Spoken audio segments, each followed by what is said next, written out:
THR keagamaan wajib dibayarkan paling lambat 7 hari sebelum Hari Raya Keagamaan. THR keagamaan ini harus dibayar penuh, tidak boleh dicicil. Mungkin ada beberapa perusahaan yang nggak bisa full dulu atau nggak bisa pas 7 hari gitu ya, mungkin agak telat dikit. Tapi intinya sebelum Lebaran ya kami usahakan untuk bisa memenuhi secara full. Kementerian Ketenagakerjaan telah menerbitkan surat edaran tentang pelaksanaan pemberian THR keagamaan 2023 bagi pekerja atau buruh di perusahaan. Menaker menerangkan setiap perusahaan yang tidak membayar atau mencicil pembayaran THR pada Lebaran tahun 2023 ini akan dikenai sanksi sebagaimana diatur. Dalam Peraturan Pemerintah Nomor 36 Tahun 2021 tentang pengupahan ada beberapa tingkatan sanksi, seperti teguran tertulis, pembatasan kegiatan usaha, penghentian sementara atau sebagian atau seluruh alat produksi, maupun pembekuan kegiatan usaha. Sebelumnya, Posko Pembayaran THR Ketenagakerjaan tahun 2022 tercatat menerima aduan 1.739 perusahaan yang tidak memenuhi ketentuan pembayaran. THR keagamaan wajib dibayarkan paling lambat 7 hari sebelum Hari Raya Keagamaan. THR keagamaan ini harus dibayar penuh, tidak boleh dicicil. Menanggapi hal ini, Wakil Ketua Umum Bidang Ketenagakerjaan Kadin Indonesia Adi Mahfud Wahaji menegaskan bahwa pemulihan dunia usaha belum 100%. Pengusaha tentu akan taat aturan, namun krisis ekonomi global pasca perang Rusia-Ukraina masih terjadi dan ini berkaitan dengan kemampuan perusahaan yang masih belum kembali normal. Dikatakan kondisi usaha sudah kembali seperti sebelum pandemi, tentu saja tidak demikian, Mas. Hal yang mana untuk recovery usaha pasca pandemi juga tidak mudah. Makanya, Mas Bram, namun kami memang sebagai pengusaha tentu saja juga sangat paham hak THR pekerja yang merupakan sebagai bentuk syukur dan rasa terima kasih kami kepada pekerja. Makanya dalam melakukan proses usaha tanpa pekerja sangat tidak mungkin kami lakukan. Makanya disitulah THR jauh-jauh bulan memang sudah kami cadangkan, Mas Bram. Memang betul bahwa PPKM memang sudah dicabut, namun bukan berarti perusahaan seluruhnya mampu membayar THR tepat waktu dan tepat jumlah yang dimaksud. Justru tahun ini memang pemulihan dunia usaha sampai saat ini belum sepenuhnya 100% stabil. Hal yang sama juga disampaikan oleh Ketua Umum Asosiasi Serat dan Benang Filamen Indonesia, Retma Gita. Menurut Retma, khusus industri tekstil dan produk tekstil, hingga saat ini belum ada yang operasionalnya kembali 100%. Perusahaan yang memang sekarang pun kondisinya jalannya setengah gitu ya, ada yang jalannya hanya 30%, ada yang 60% juga ada sebetulnya. Tapi kalau yang 100% kan nggak ada ya sekarang, karena kondisi ekspornya seperti ini. Kondisi dalam negeri juga yang kita harapkan bisa menjadi tumpuan setelah ekspornya agak loyo, juga belum ada tanda-tanda perbaikan.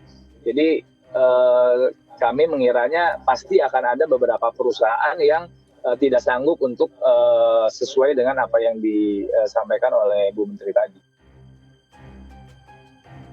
Pemerintah juga telah mengumumkan tunjangan hari raya atau THR bagi ASN, TNI, dan Polri serta pensiunan akan mulai dicairkan pada 4 April 2023 atau 10 hari jelang Hari Raya Idul Fitri. Menkeu merinci, THR terdiri dari gaji pokok ditambah tunjangan yang melekat pada gaji pokok, yaitu tunjangan keluarga, tunjangan pangan, dan tunjangan jabatan struktural, fungsional atau tunjangan umum lainnya, serta tunjangan kinerja per bulan sebesar 50%. THR yang tadi terdiri dari gaji dan pensiunan pokok, tunjangan melekat, dan 50% tunjangan kinerja juga diberikan bagi ASN daerah. So, bagi instansi pemerintah daerah paling banyak 50% tambahan penghasilan dengan memperhatikan kemampuan dari fiskal daerah dan sesuai dengan peraturan perundang-undangan. Sri Mulyani juga mengingatkan THR tidak hangus jika belum dapat dibayarkan karena satu dan lain hal. Ia memastikan THR harus tetap dibayarkan sesudah Hari Raya Idul Fitri.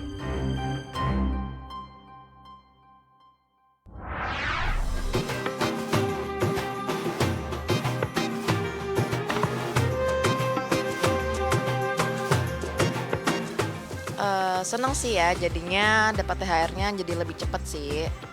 Kalau menurut saya sih oke aja, nggak apa-apa, lebih baik karena itu juga kan THR juga untuk kebutuhan di waktu Lebaran ya, hari raya sih. Kalau menurut saya nggak apa-apa.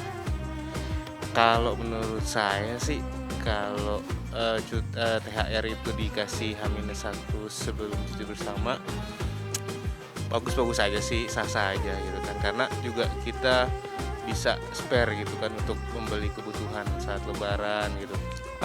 Kalau saya sih senang ya, karena kalau misalkan THR dikasih duluan kan itu bisa banyak hal ya, kayak misalkan kita bisa mempersiapkan untuk kebutuhan sebelum Lebaran, terus juga kan apalagi nanti kan ada mudik juga kan, itu bisa buat persiapan kayak misalkan BBM-nya atau barang-barang yang nanti dibawa ke mudiknya dan lain sebagainya sih gitu. Aku sih biasanya buat nabung, aku kasih ke orang tua, ke keponakan, terus sama ya belanja sih.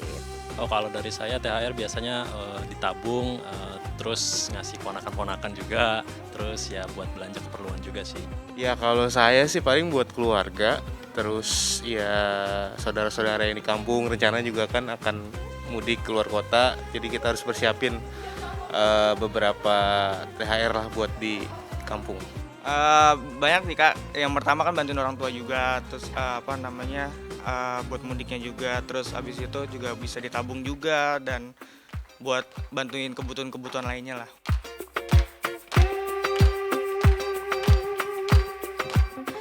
Sesuai ketentuan kok. Kalau yang di perusahaan sebelumnya, karena saya baru di sini, saya di perusahaan sebelumnya itu H-7 sih, yang nggak mepet jadinya. Kalau tahun kemarin itu sesuai dengan aturan.